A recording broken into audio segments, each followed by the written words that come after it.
တနှစ်လုံးဒီမှာစောင့်ကြရတဲ့နေရာဒီနေ့ဆိုရင်ရောက်လာပြီ။ဘာနဲ့လဲဆိုတော့ဒီနေ့ Spider-Man brand new day ရုံတင်မှာပေါ့နော်။တကယ်တော့နိုင်ငံတကာမှာတောက်ကြနေဆိုလို့ရှိရင်တင်ပါဗျာ31ရက်နေ့ကျွန်တော်တို့မြန်မာနိုင်ငံမှာကြတော့snack show အနေနဲ့ဒီနေ့30ရက်နေ့မှာတင်ပါတော့အကုန်လုံးက first day first show ကြည့်ကြင်ကြတယ်အဲ့တော့ကျွန်တော်လည်း first day first show လက်မှတ်ကိုလုပြီးဝယ်ထားတာအခုတော့သွားနေပြီ။ဒီနေ့တော့နောက်ကျနေပြီဒီနေ့မိုးရီတအားရွာတယ်အဲ့ဒါကြောင့်အဲ့တော့ဆက်ကြည့်ပေးမယ်To look at you and see how you look. You said it no longer. It's a brand new day.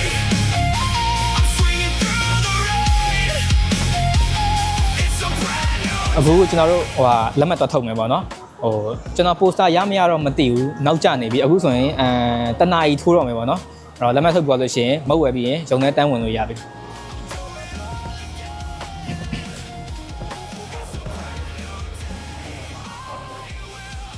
ဘူးတော့ရုပ်ရှင်လက်မှတ်ပတ်ထုတ်လိုက်အောင်နော်ရုပ်ရှင်လက်မှတ်မထုတ်ပါသေးဘူးဒီကားလေးဒီစက်ရောက်ကိုတော့ဆက်မထုတ်ဘူးကိုကဆက်မှာဒီကုတ်ထည့်ပြီးတော့ထုတ်မယ်โอเค thank you ပါ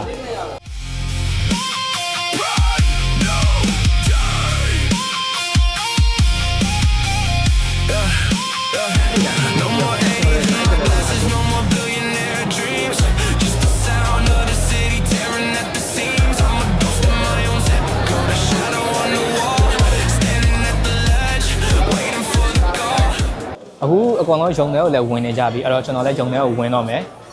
ပြန်ထွက်လာရင်တော့ spoiler လုံးဝမပါဘဲနဲ့ကျွန်တော်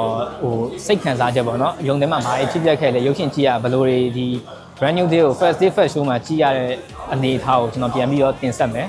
ပြောပြမယ်ပေါ့နော်ဒါပေမဲ့အဲ့ဒါလုံးဝ spoiler မပါဘူးအာမခံတယ် 3 hours later အခုရုပ်ရှင်ကြည့်ပြီးသွားပြီအခုရုံထဲကထွက်လာတာပေါ့နော်ဒီမှာတွားလက်သွားတာဗာညာနဲ့နည်းနည်းလေးလူတွေလည်းရှင်းသွားပြီအဲ့တော့အခုကျွန်တော်ကြည့်လာတဲ့ဒီ Spider-Man brand new day ကတော်တော့ကောင်းတယ်ဒါပေမဲ့ကျွန်တော် 8.5 လောက်ပဲပေးတယ်ဒါကြောင့်ကျွန်တော်ရဲ့ personal ရ 8.5 ပေးတယ်တခြားလူတွေ9နဲ့10နဲ့ပေးချင်ပေးတယ်နောက်က 8.5 ပေးတယ်သူကတခြား Spider-Man ဇာတ်ကားနဲ့မတူတော့ဘူးသူတို့ဥစ္စာ fight scene တွေပါတော့အရင်မိုက်တယ်ဒါပြီးကျွန်တော် Spider-Man ကို 3D ကြည့်ဘူးလားဒါပထမဆုံးပဲကြည့်ဘူးလားအဲ့တော့ 3D ကြည့်ရ Spider-Man 3D ကြည့်ရ feeling ကတော်တော်ကောင်းတယ် okay ကြည့်မဲ့နောက်ကြည့်မဲ့လူတွေလည်းလက်မှတ်ကတော့ကျွန်တော်ကြားတော့တစ်ပတ်စာတော့ကုန်သွားပြီလို့ပြောတယ်3D 2D ကတော့ကိုယ့်အတော့ကိုပဲ choice လုပ်တော့မှာနော် 3D ကတော်တော်ကောင်းတယ်သူ့ရဲ့Spider POV shoot တွေကို 3D နဲ့ကြည့်ရတာမင်းတင်ကိုယ်တိုင်ခုံပေါက်နေတာလို့ခံစားရတယ်တော်တော်မိုက်တယ်ကြည့်ရတဲ့ဇာတ်လမ်းတော့ဒီဇာတ်လမ်းကြည့်မယ်ဆိုလို့ရှိရင်အရှိမနည်းနည်းတွက်ကြည့်ရမယ့်ကားလေးရှိရပေါ့နော်ဒီလူကဘယ်သူဒီလူကဘယ်သူဆိုတာသိရအောင်နည်းနည်းတွက်ကြည့်ရမယ့်ကားလေးရှိရအဲ့ရတော့ TikTok မှာလည်းတင်နေတယ် YouTube မှာလည်းတင်နေအားလုံးတွေ့မယ်ထင်ပါတယ်အဲ့ကားလေးကြည့်ပြီးရင်ဒီကားကိုကြည့်ပါနော်အဲ့ဒါမှပို့ပြီးတော့ဇလန်ကပို့ပြီးတော့အဆင်ပြေလိမ့်မယ်အပြင်ဒီကားကျတော့ fight scene တွေအရန်ကောင်းတယ်ပြီးတော့ one day ဆရာ scene တွေအရန်ပါတယ်တခြား Spider-Man ကားတွေနဲ့မတူဘူးပေါ့နော် one day ဆရာ scene တွေကဟိုလူတေဝါဒီလူတေဝါတာမဟုတ်ဘူးနော် one day ဆရာ scene တွေအများကြီးပါတယ်အဲ့တော့အကောင်လုံးကတော့ဒီဇလန်ကိုတော်တော်ကြိုက်မှာပါကျွန်တော်ကတော့ 8.5 ပဲပေးပါတယ်ကျွန်တော်ဒီနေ့တကယ်တမ်းပြောရမယ်ဆိုလို့ရှိရင်vlog လုပ်ဖို့အစီအစဉ်မရှိဘူးပေါ့နော်ဒါပေမဲ့Spider-Man ကို 3D ကြည့်တာအောင်နောက်ပြီးတော့ first day first show မှာကြည့်ကြအောင်ကြောင့်အမှတ်တရအနေနဲ့